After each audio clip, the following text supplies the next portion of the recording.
June 6, 1944. 3:47 a.m. The German soldier's hand moved toward his rifle. Then it stopped. Robert Wright didn't flinch. His hands, slick with another man's blood, American blood, continued their work. Suturing, clamping. The soldier in Wehrmacht gray watched from the church doorway, his Mauser K98k gripped tight. Behind him, 3 more Germans. Behind Wright on the medieval stone floor, 17 wounded men. Some wore American uniforms. 3 wore German. The rule was simple. Leave your weapon at the door. The German lieutenant's eyes moved from the American medic to the German private on the altar.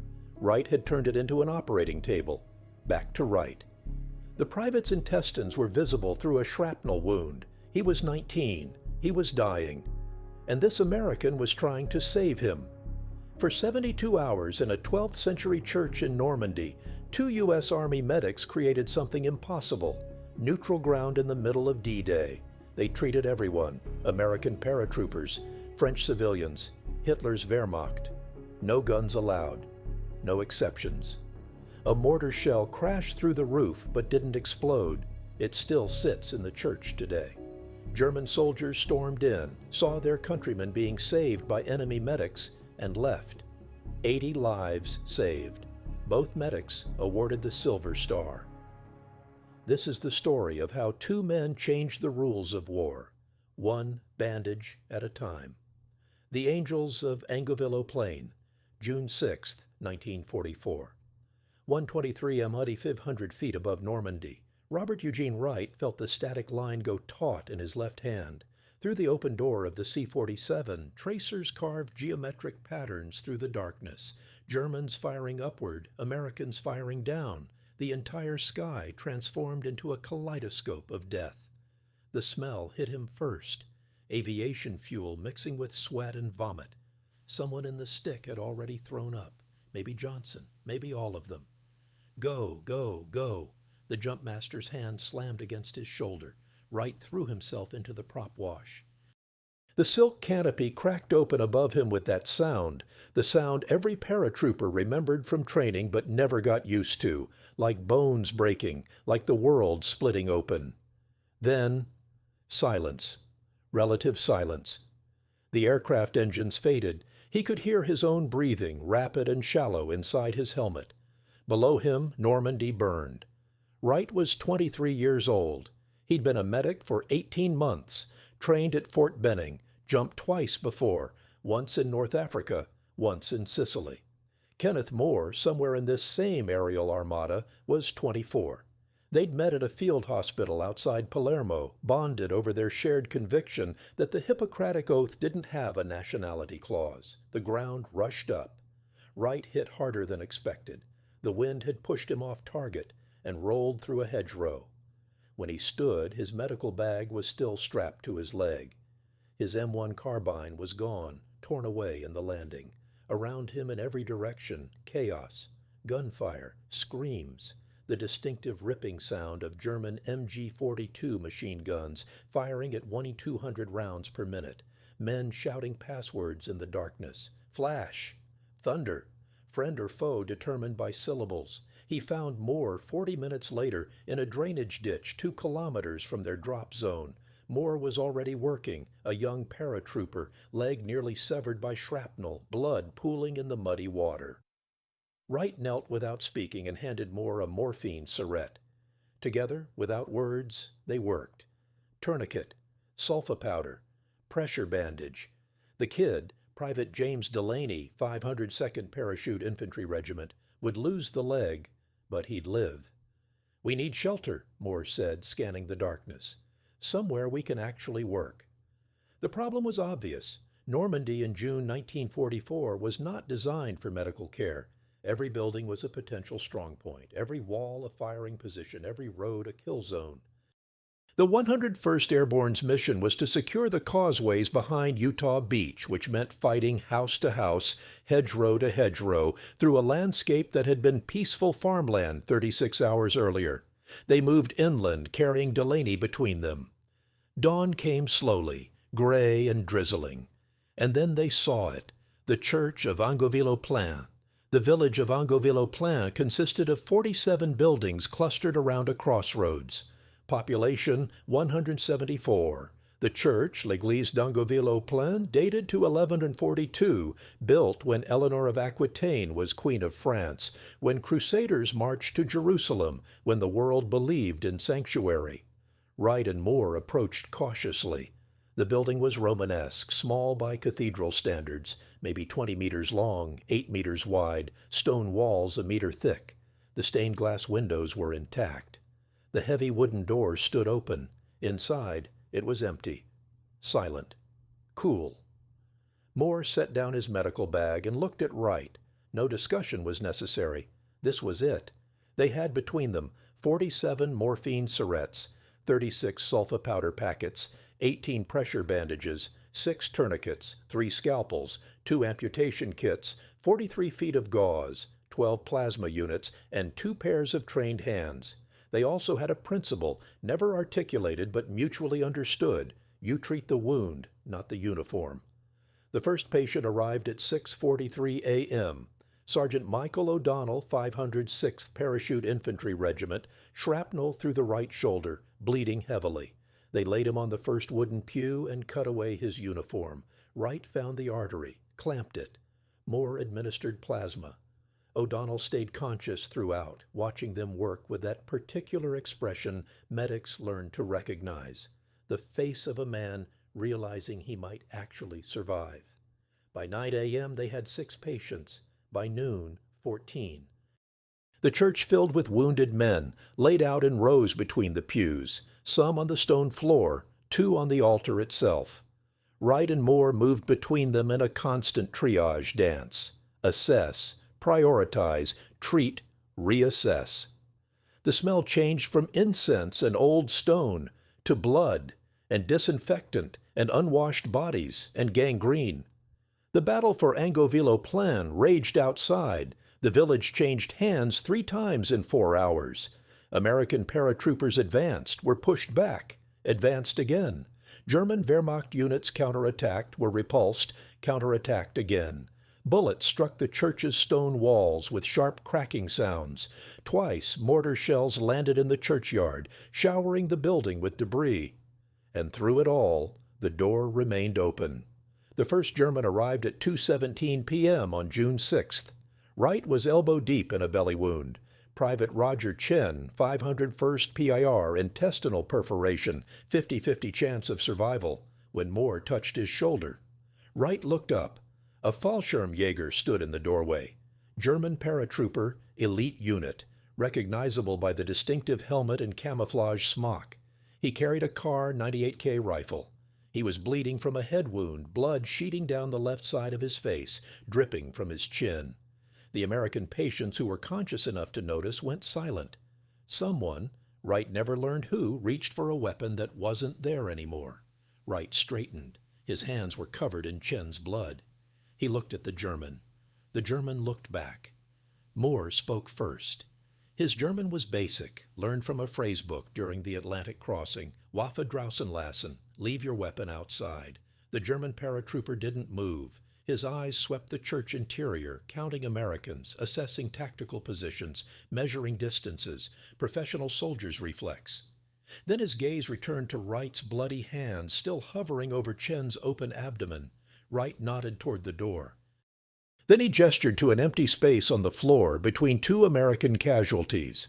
Then he turned back to Chen and resumed working. For 10 seconds, nothing happened. The German could have opened fire. He could have retreated, returned with a squad. He could have thrown a grenade through the doorway. Combat logic dictated all 3 options. Instead, he leaned his rifle against the exterior wall and walked inside. Moore treated him like any other patient. Cleaned the head wound. Scalp laceration, looked worse than it was. Minimal concussion risk. Applied sulfa powder. Wrapped it in gauze. The German Obergefreiter Hans Dietrich, 6th Fallschirmjäger Regiment, though they wouldn't learn his name until much later, said nothing. When Moore finished, Dietrich nodded once and left. His rifle was gone when he exited. Another German soldier had retrieved it. That evening, Moore found a plank of wood. used his combat knife to carve words in English and German, and propped it outside the church door. Sanctuary, all weapons at door, neutral ground, Zuflucht, alle Waffen an der Tür, neutrales Gebiet. The rule was established. Over the next 72 hours, the church at Angoville-au-Plain became something without precedent in the Second World War, a genuinely neutral space, honored by both sides through unspoken agreement. American paratroopers came. They left their M1 Garands and Thompson submachine guns at the door, received treatment, departed. German Wehrmacht soldiers came. They left their Mausers and MP40s outside, received treatment, departed. French civilians came, old men with shrapnel wounds, women with blast injuries, 2 children with burns from a house fire caused by artillery. Wright and Moore treated them all. The work was endless.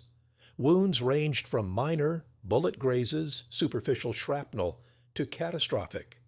Wright performed 3 amputations with hand tools and no anesthetic beyond morphine.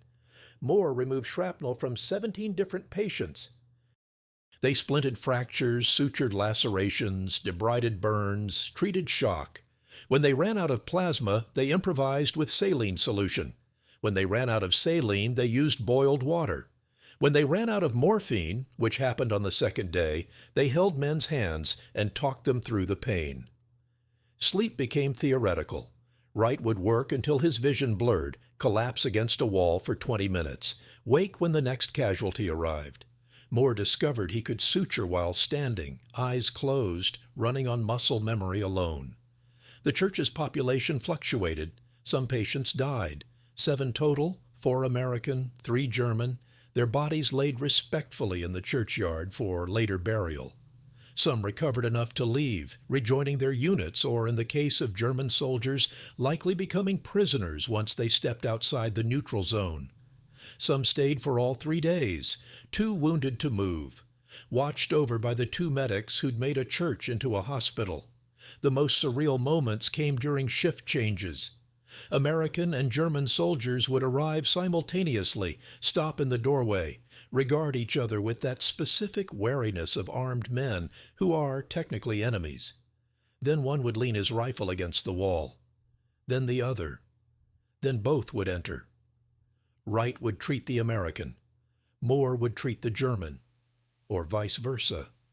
The patients would lie 3 feet apart, separated by language and loyalty, and 9 months of brutal warfare, and they would bleed the same red blood onto the same ancient stones. No one spoke much.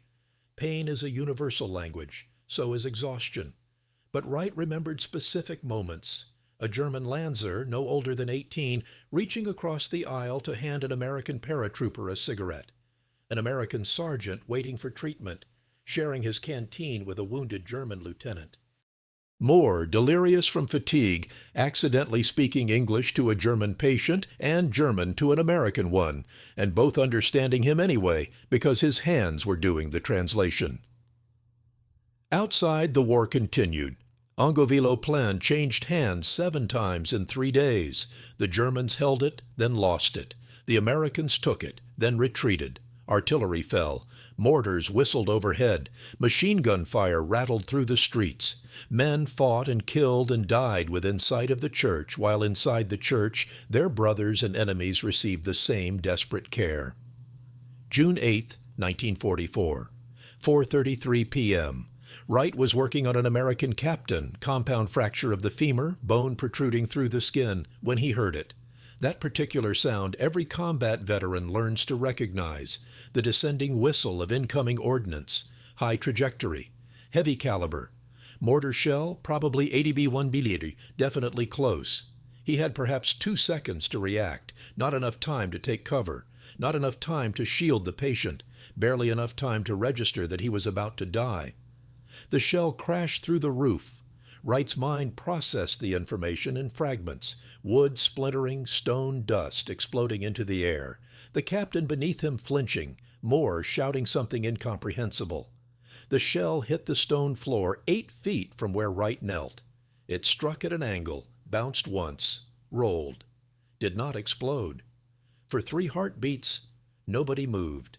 17 wounded men, 9 American, 7 German, 1 French civilian stared at the unexploded ordnance sitting in the center aisle.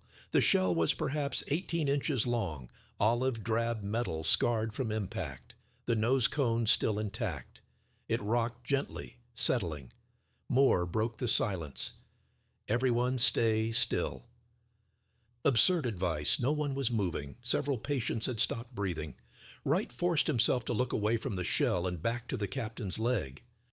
His hands were shaking. Adrenaline, not fear, he told himself, though the distinction was academic. He'd been taught in medic training that unexploded ordnance was for EOD specialists, not medical personnel. He'd been taught to evacuate, establish a safe perimeter, wait for experts. He continued splinting the leg. Moore, after a moment, returned to the German soldier he'd been treating. Abdominal wound, peritonitis setting in, bad prognosis. The other patients, realizing neither medic was evacuating, gradually resumed breathing. Someone, an American private named Kowalski, started laughing, high-pitched and uncontrolled, until Wright told him to shut up, and he did. The shell sat there for the next 39 hours. Wright and Moore worked around it. Patients were positioned so no one was in direct line of the potential blast radius. Several times men bumped the shell with their boots while being moved. It never detonated.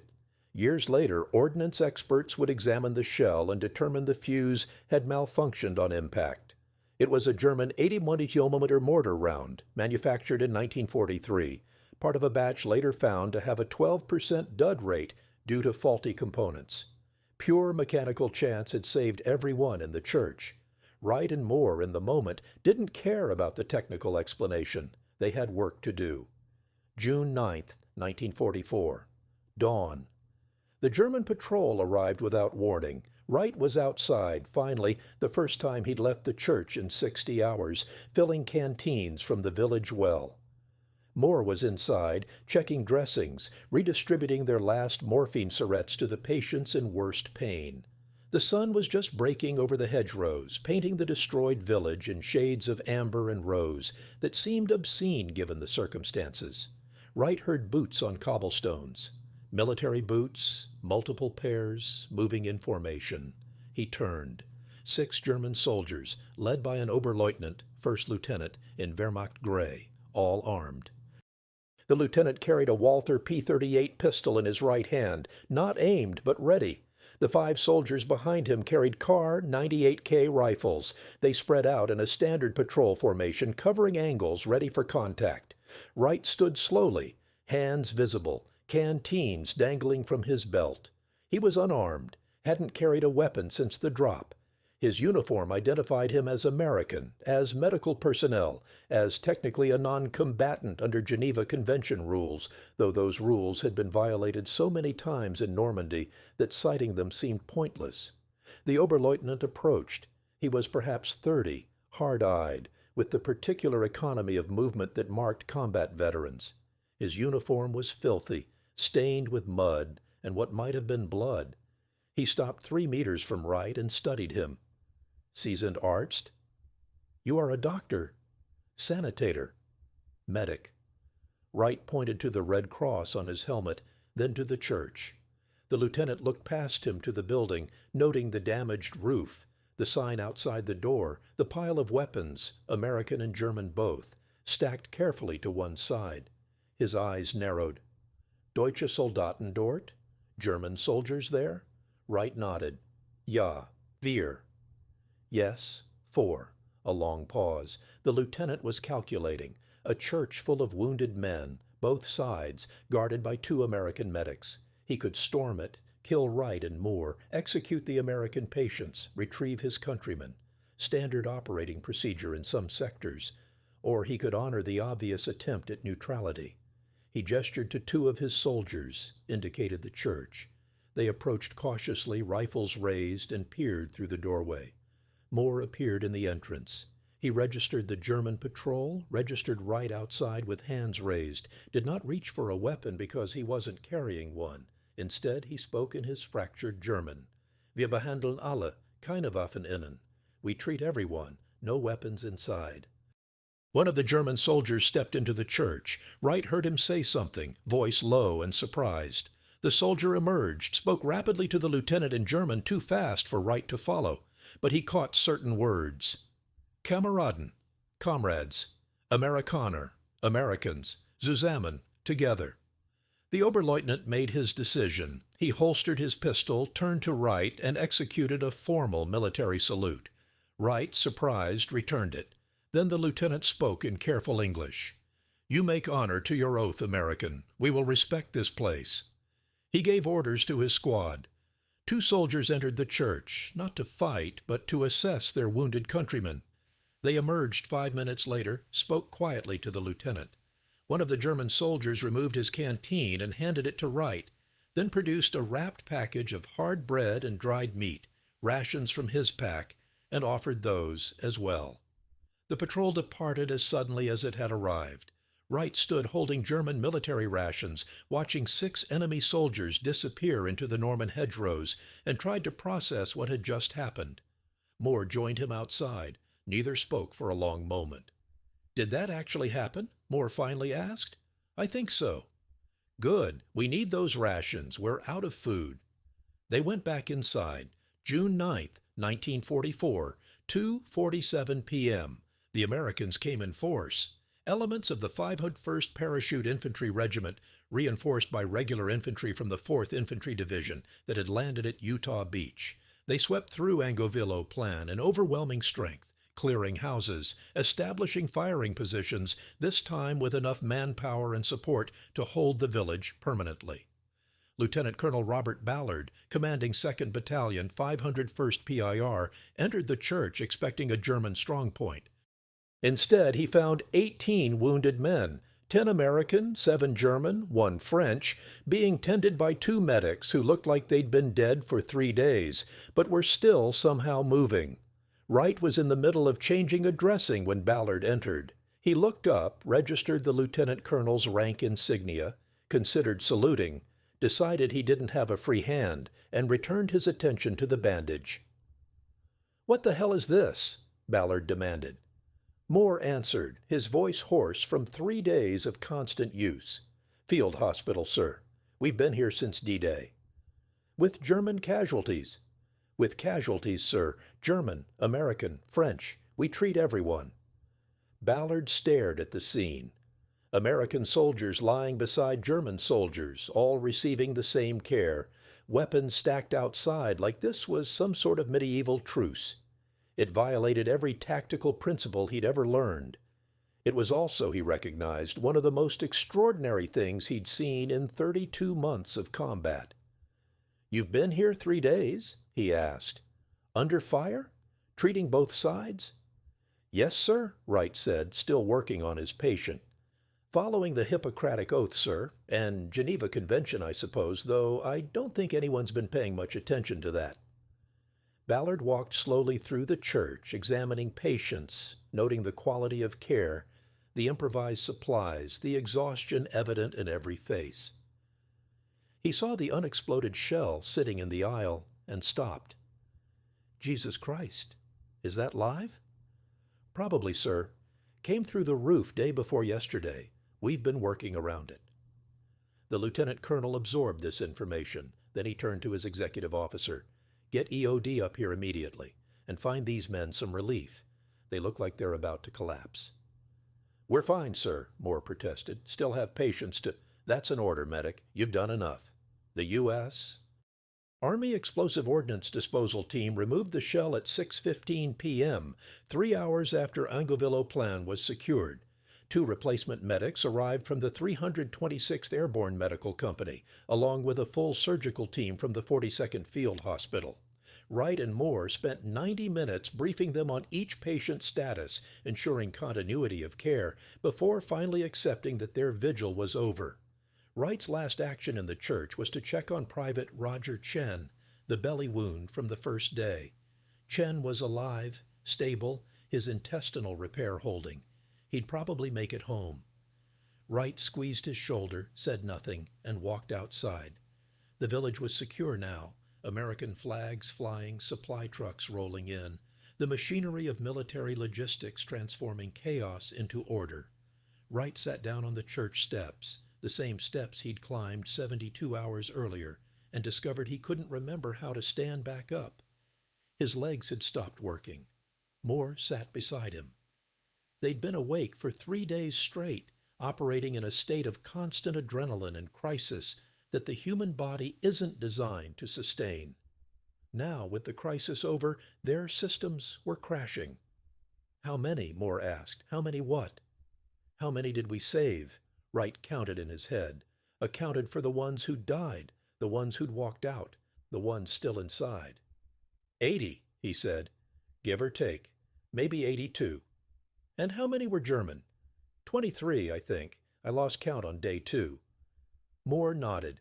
He pulled out a cigarette. His last one had been saving it for 3 days, and lit it with shaking hands. Took a long drag. Offered it to Wright, who took it, inhaled, passed it back. We're going to get court-martialed for this, Moore said. Probably. Treating enemy combatants, allowing them into American-held territory, establishing unauthorized neutral zones. All valid charges, Wright agreed. They sat in silence, passing the cigarette back and forth, watching the sun set over Normandy. Around them, soldiers established perimeter security, dug foxholes prepared for counterattack. The war continued. It would continue for another 11 months, through France and Belgium, and Germany itself, through the Battle of the Bulge and the crossing of the Rhine, and the final collapse of the Third Reich. But here, in this village, for 3 days, 2 medics had created something different. They weren't court-martialed. Instead, on October 12, 1944, Lieutenant Colonel Ballard recommended both men for the Silver Star, the United States Army's 3rd highest decoration for valor. The citation read, in part, "For gallantry in action against an armed enemy. Despite continuous enemy fire and at great personal risk, these medics established a field hospital under the most primitive conditions and provided life-saving care to numerous casualties, demonstrating the highest traditions of medical service and the American soldier." The medals were presented in a brief ceremony in Belgium. Wright and Moore stood at attention while a general neither of them knew pinned silver stars to their chests and said words about courage and duty that sounded hollow after Angevin-le-Plain, because courage and duty didn't adequately describe what they'd done. They'd simply seen wounded men and applied the only philosophy that made sense: treat the wound, not the uniform. The church still stands. If you visit Angevin-le-Plain today, and people do every year, tourists and veterans and historians and schoolchildren, you can sit in the same pews where wounded soldiers lay 80 years ago. The bloodstains are still visible on some of the wooden seats, dark brown now, protected by the French government as historical artifacts. The unexploded shell sits in a display case near the altar. The roof has been repaired, but a plaque marks where the mortar shell entered. The French renamed it L'Église des Deux Anges, the Church of Two Angels. Kenneth Moore returned to the United States in 1945, completed medical school on the GI Bill, became a general practitioner in rural Pennsylvania. He married, had 4 children, lived quietly. He rarely spoke about the war. When asked about Angevin-le-Plain, he would say only, "We did what medics do. We took care of people." Robert Wright stayed in the Army, served in Korea, retired as a major in 1962. He became a high school biology teacher in Oregon, known for his strictness and fairness in equal measure. He kept his Silver Star in a drawer, never displayed it. Once a student asked him about the medal. Wright said, "I got it for doing my job. Nothing special." Both men would have rejected the word heroes. Heroes, in their understanding, were soldiers who charged machine gun nests, pilots who flew impossible missions, sailors who went down with their ships. Heroes performed extraordinary acts of violence in service of a greater good. What Wright and Moore did wasn't violent. It was the opposite, an act of sustained compassion in a context designed to make compassion impossible. They didn't fight the war. They fought against what war does to the human body, and in doing so, preserved something essential about what it means to be human. In 1984, on the 40th anniversary of D-Day, both men returned to Angevin-le-Plain. The village held a ceremony. French officials gave speeches. Veterans from both sides attended. American paratroopers, German Wehrmacht soldiers, some of whom had been patients in the church. Wright and Moore, now elderly, sat in the front row and listened to people describe their actions in terms they wouldn't have used themselves. After the ceremony, a German veteran approached them.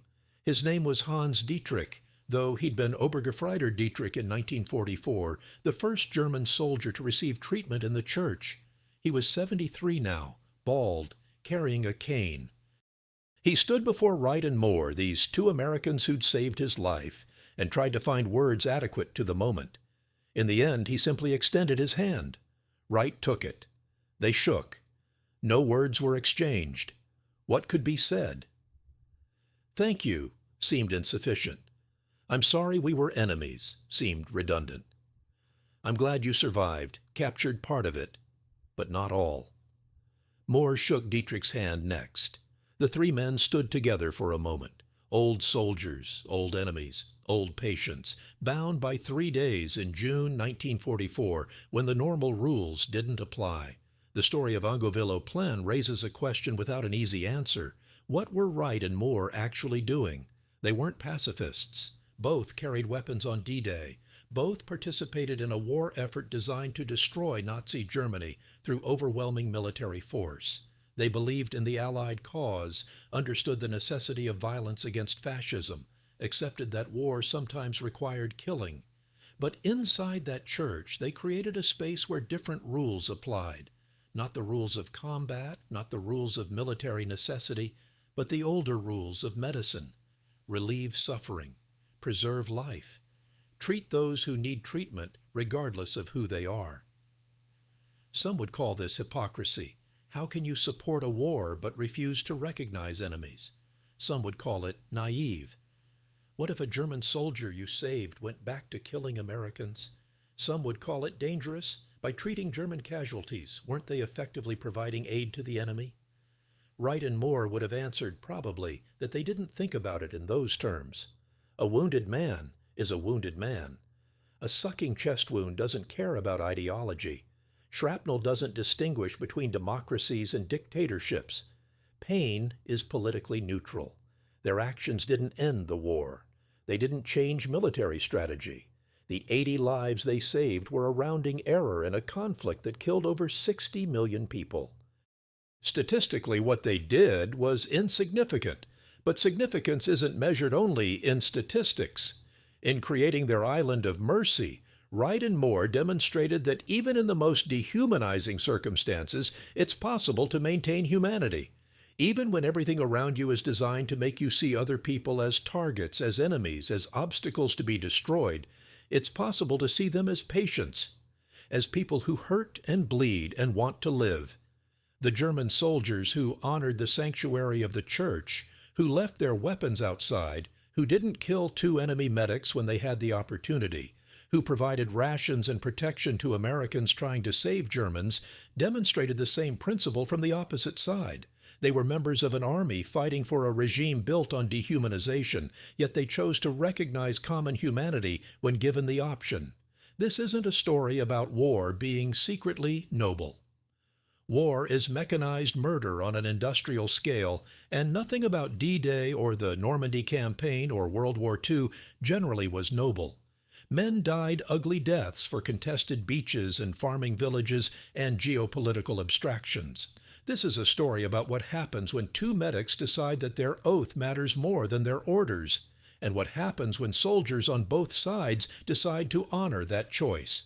It's a story about the space between following rules and doing what's right, about the difference between law and justice, about how sometimes the only moral response to an immoral situation is to create a small island of morality and defend it.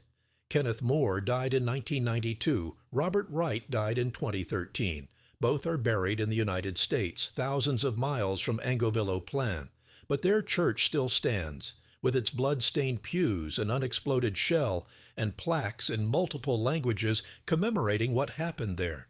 French schoolchildren visit and learn about les deux anges américains. German tourists come and stand where their grandfathers were saved by enemy medics. American veterans return and remember. The story endures because we need it to endure. We need evidence that even in the worst circumstances, humanity persists. We need proof that moral choice remains possible when everything conspires to make it impossible.